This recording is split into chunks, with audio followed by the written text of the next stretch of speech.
Hello mga kababayan, kumusta mga kababayan? Update na naman tayo ng aking live dito sa India. Okay lang naman kami dito sa India mga kababayan.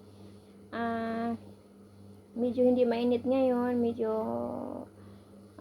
malamig-lamig konti, hindi mainit masyado. Today is Sunday, happy Sunday everyone. Nagluluto ako ng mga kababayan. Luluto ko ng paano ba ito hawakan? Nagluto ako ng ikli. Ayan.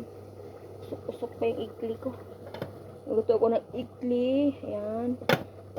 Dalawang stand yan sila. At nagluto din ako ng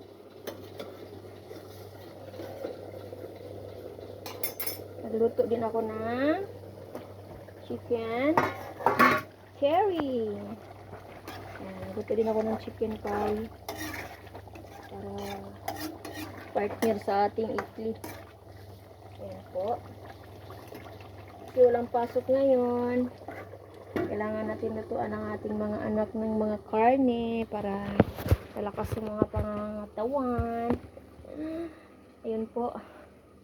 At maya-maya ay matatapos na yan. At magugas tayo ng mga plato kasi wala pa tayong ligo. Ano lang namin ni Bunso, umunta kami sa kabilang bari, wala yung tagagupit ni Bunso.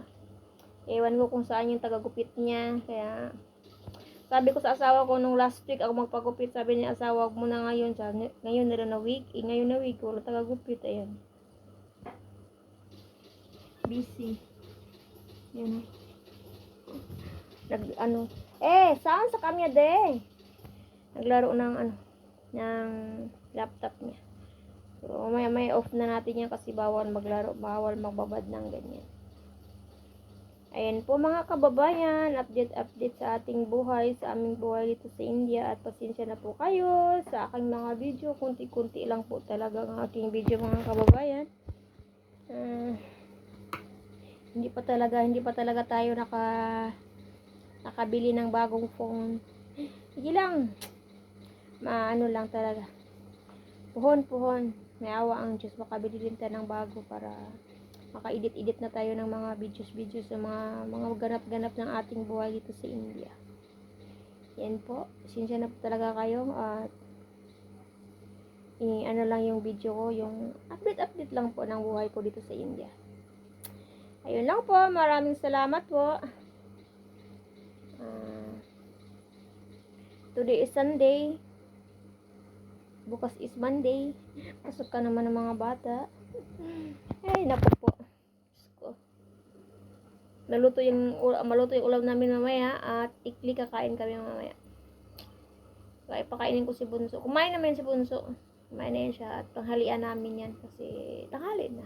At ang oras dito, mag-12 na ng tanghali. Ayun na po, maraming salamat sa panonood. Thank you for watching. At maraming salamat po sa nanonood ng aking mga video. At maraming salamat sa nag-subscribe sa akin. Nag-subscribe kahit walang-wala po talaga ang ganap ng aking mga video. Maraming salamat po sa nanonood. Sana po hindi niyo po skip ang aking ads para makaipon-ipon na tayo ng mga grasya galing kay Lolo YT. Ayun po, maraming salamat. Bye-bye.